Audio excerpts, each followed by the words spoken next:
Hello guys, welcome back to my channel once again here on YouTube. Another review for you today.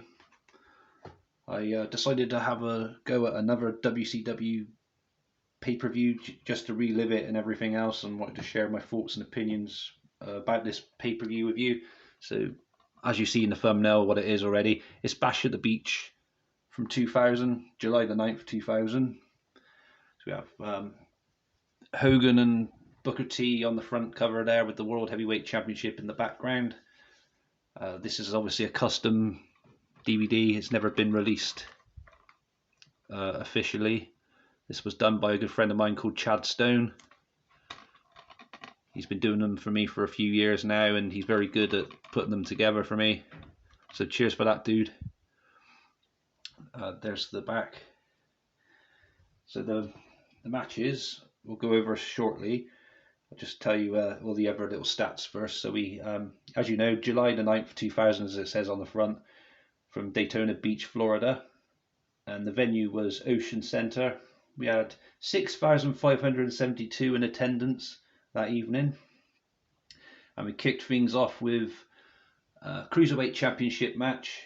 Juventud Guerrera against Lieutenant Loco, and Lieutenant Loco is Chavo Guerrero, just in case you guys didn't know that. He was part of the Misfits in Action, which was like this really strange stable or faction made up of, well, they're meant to be, I guess, like army rejects, and they'll have like army puns as their names. For example, yeah, you got Lieutenant Loco, you had Major Guns, which is a female with obviously huge tits. We also had Huge Erection as well, General Erection, fucking hell. Just like stupid names like that. But yeah, anyway, the match itself, it was okay, but we had, yes, you know what I'm going to say, interference. Yeah, lots of interference going on outside, but it didn't put me off the match at all, not really. It was an okay opener for the Cruiserweight Championship, and Lieutenant Loco, he retained. Next up was a hardcore match for the Hardcore Championship. So Big Vito took on Norman Smiley and Ralphus in a handicap match, and he pretty much just destroyed them both. Very one-sided still, despite the numbers game. And it was entertaining for what it was. They have strange rules because apparently you're meant to start the hardcore match, in the backstage area, but it has to finish in the ring. And I was under the impression that it's a false count anywhere kind of rule for the Hardcore Championship, whether it's WWF or WCW back then. But apparently not, according to the commentary team. That's what had to happen. And then Big Vito ended up beating the shit out of Ralphus in the ring, while Norman Smiley slowly recovered, and by the time he was started to walk down the aisle, or whatever you want to call it, the entrance way, he'd already pinned, Big Vito had already pinned Ralphus. But entertaining for what it was. And next up we had Daphne against Miss Hancock, who you guys would probably know as Stacy Keibler, in a wedding gown match, and this featured David Flair as well, and absolute disaster again. I mean, why do they do this? No, why did they do this? Not why do they do this, they've already done it now. Why do they do this? Why did they do this? Sorry. Repeating myself. Fucking parrot now. Yes, Daphne and Miss Hancock. So it was fun to watch them try and tear each other's clothes off. I'm not going to deny that. It's quite fun. But Miss Hancock didn't seem to care that she had lost the match, because she decided to take her dress off anyway to strip tease the crowd. But did we really need to see David Flair take his trousers off? Did we need to see them take the referee's trousers off? And did we need to see Crowbar in his boxer shorts as well? No, thank you. Complete waste of time, guys. If you ever watch this pay-per-view, you know where that skip button is. Press it. Make friends with it. Especially if you're watching a WCW pay-per-view from the 2000s or the 1999 kind of time period as well. Yeah, you'll become really good friends with that skip button. Next, we have Chronic. So Brian Adams and Brian Clark challenging the perfect event of Sean Stasiak and Chuck Palumbo for the WCW World Tag Team Championship.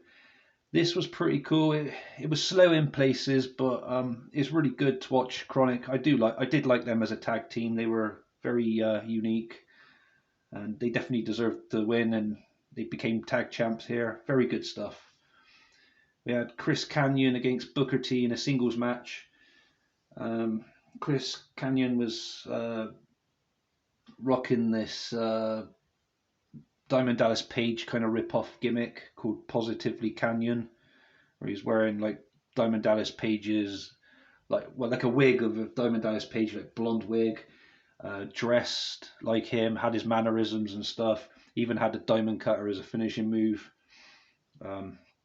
Canyon picked up the victory after Jarrett had come out and just randomly wanted to ruin the match to piss off the Cat, Ernest Miller, who was the general manager at this point, just to make a point to the Cat that he could do that.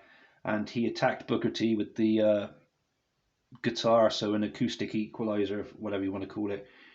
He delivered to Booker T, so Canyon picked up the victory after that, which was shit really, because the match itself was pretty good. But there you go with that, what I was saying about that interference nonsense again. We had Mike Awesome against Medeja. Sorry, not Medeja. Mike Awesome against Scott Steiner, who had Medeja with him, for Scott Steiner's United States Championship. And Scott Steiner's Steiner recliner was banned from the match. And every time he went to apply it, we had the Cat Ernest Miller, who I said was a general manager, keep coming out saying, look, you can't do that, otherwise you're going to lose your championship and that. And you know how Scott Steiner is. He attacks him, he attacks the Cat, and he still tries to put it on anyway. And then he thinks to himself, fuck it, I don't care if I lose my championship.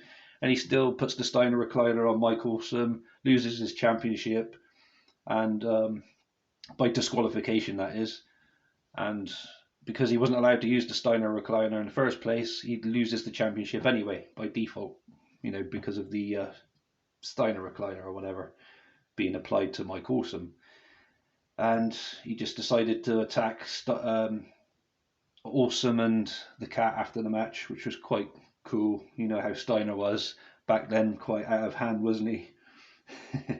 We had a Vampiro versus the Demon graveyard match, which sounds very interesting and very cool. And both wrestlers themselves were pretty cool back then. My problem with this match, well, first of all, it reminded me of that Bray Wyatt versus Braun Strowman match from Extreme Rules 2020, I think it was. Was it a swamp match or something? It kind of reminds me of that. The way there's like water and it's set at night time. I don't know, it just has the same sort of vibe to it. But anyway, back to this. The match was also hard to follow because the lighting was so bad. You're fighting in a graveyard late at night with hardly any light at all. You would have thought they would have put some extra light in, just for that reason, just so we could see what was going on. And from what I could make out, it was okay for what it was. And the winner had to be the one who could make it back to the arena first. But Vampiro managed to get the Demon in a coffin and then started walking back to the arena. Then we had Shane Douglas against Buff Bagwell in a singles match. That was okay, but guess what again? Guess what I'm going to say, guys? Interference, that's right. Tori Wilson this time. Yeah, she couldn't make her mind up whose side she was on. First she attacks Shane Douglas and kisses Buff Bagwell, then low blows Bagwell and goes back and helps Douglas. Very strange. Very strange indeed. Vince Russo booking, you can tell, can't you? Then next up we had, this is where all the interesting shit's going on now, so try and keep up with me, guys. I'll go slow pace if I can. So we had Hollywood Hogan against Jeff Jarrett for the WCW World Heavyweight Championship. So Jarrett was champion here. Jarrett comes out, lies straight down. Hogan just stares at him all confused, because it looks like Hogan goes to lock up with him first of all. So Hogan's like, I don't know, it looks like he doesn't know what the fuck's going on. And out comes Russo and says, you know, just go ahead, pin him. Hogan, hurry up and pin him. It's what you wanted and all this, you know, all that kind of shit. The commentary team, they're all confused as well. Jarrett's just let down, waiting to be pinned. Hogan grabs the mic and says something like, you can tell the company's the state it's in because of bullshit like this. This is why the company is the way it is. And he throws down the mic, puts his foot on Jarrett's chest, counts 1, 2, 3. Jarrett gets straight back up, walks out the ring with a pissed off look on his face. Hogan takes the championship with him and goes out the back.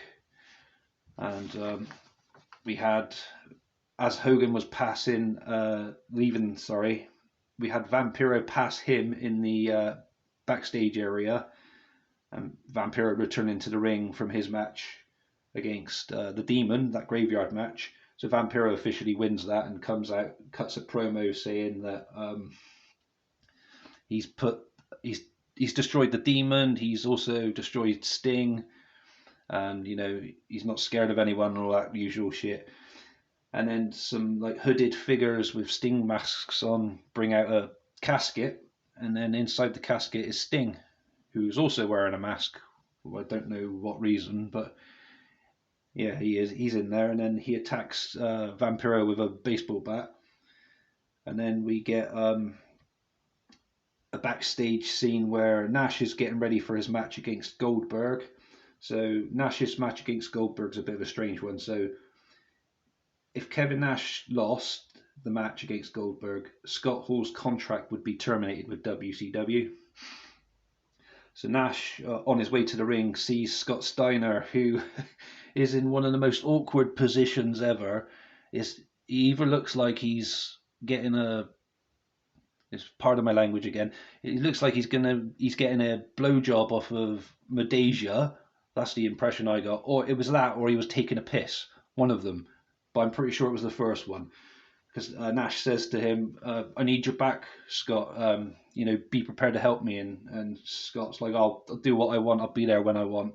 I'm busy right now. Or something along those lines. Very awkward, but, at the same time, quite interesting. What the fuck was he doing? Awkward moment. Anyway, moving on. Yeah, he asks for help and then he carries on out. They have their match. Steiner comes out halfway through the match and obviously cheers on Nash. And obviously Goldberg's a heel at this time as well. And Steiner, who we thought was a face, turns on Nash, attacks Nash. The referee doesn't even DQ this, mind. And he did. The referees did this throughout most of the matches of the night as well, with all the interference going on, weapons being used. No DQs get thrown into the situation at all. It's just very bizarre. Very, very bizarre. But yeah, Goldberg ends up beating Nash. Scott Hall's contract's terminated. And that's the last time we see Scott Hall. And I'm pretty sure this is the last time you might see Nash as well. I'm not sure if he shows up again after this in WCW. But yeah, Goldberg and Steiner leave together, bro punch each other, and then, celebrate and go out the back. And then out comes Vince Russo and cuts a shoot promo on Hogan, tells him, you're never going to return to WCW. You can kiss my ass and all this other stuff. Just really, really laying it on thick to Hogan. Really letting him know he's not welcome back in WCW anymore. And he says Jeff Jarrett is still the champion and will face Booker T in a world title match on this pay-per-view. It's better for you to watch the promo rather than me to go over it word for word, because I'm trying to save time on this video as well, guys. But honestly, I recommend you check that out. Definitely worth watching. A very important part of WCW history when that promos cut by Vince Russo. And yeah, as I said, Russo announced that Jarrett will defend his championship because he's still champion. He never officially lost it. against Booker T, and then they had their match, which was a good match as well. We didn't really have outside interference, but Jarrett did try cheating, and yeah, Booker T becomes the new WCW World Heavyweight Champion, which was very fucking cool. And yeah, that's the end of that.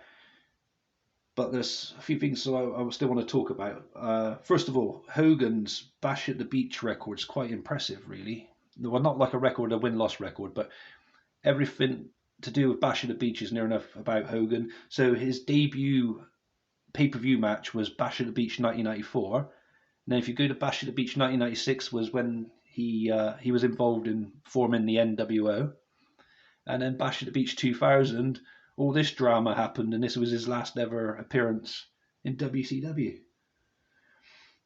As for everything that went on with Vince Russo and Hogan, I've researched and watched videos from Hogan's point of view, Russo's point of view, and apparently only Russo, Bischoff, and Hogan knew everything that was going to be going down that evening, and it was all over Hogan not receiving a phone call on the Monday before Nitro, from Russo to let him know, you come back, because president of WCW at that point was Brad Siegel, and he said, to Russo, don't let him back, don't call him.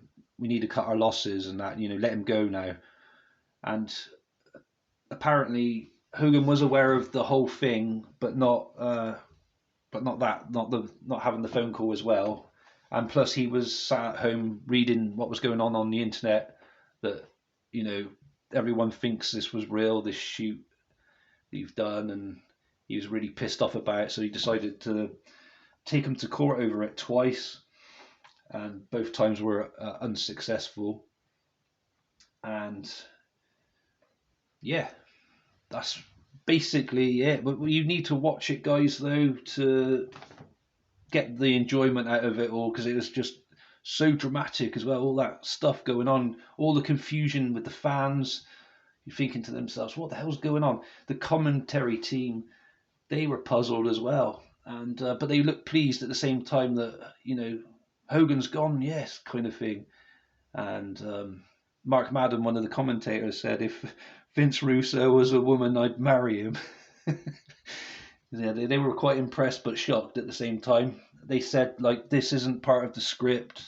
This isn't, we didn't have this as part of our script. This wasn't supposed to happen. This wasn't how it's supposed to have gone down. And obviously Jarrett didn't know anything about what was going to happen either. I also watched videos of Jarrett explaining his side of it. He said he only knew just seconds before he was coming out to face Hogan what was actually going to happen. That's why he looked pissed off when he got up and walked out after his pinfall from Hogan. But yeah, all in all, the pay-per-view itself had some stinkers of matches, but there was some entertainment in it as well. Definitely one of the most memorable pay-per-views I've ever seen in WCW. This is the first time I watched it in its entirety as well, without reading it in magazines or just watching highlights. So there was that to it as well. That was a very exciting 3 hours for me. Plus all the research I've done on it with in regards to, what had happened with the lawsuit and everything with Hogan, Bischoff, and Russo. Sorry, guys. I was trying to think of who was involved then. Yeah, all that stuff that went on then. Very, very shocking stuff. But yeah, overall score for this is a 6 out of 10. Not a great pay-per-view by all means, as I said, but with all that's gone on with the Vince Russo promos, absolutely brilliant. A few of the matches were good. Booker T versus Jarrett I did enjoy. Steiner versus Mike Awesome was okay. And then we got like complete waste of time matches like that Daphne versus Miss Hancock, and obviously the Hogan versus Jarrett wasn't even a fucking match. It was just, Jarrett just lying on his back and waiting for Hogan to pin him, basically. It was just absolutely nuts. But yeah, 6 out of 10 for this, guys. Give me a thumbs up if I deserve one today. I hope you're all well. Please feel free to comment and subscribe if you haven't done so already. I'll try and get some more videos put together for you soon. You all stay safe. Look after yourselves. I'll catch you again. Peace.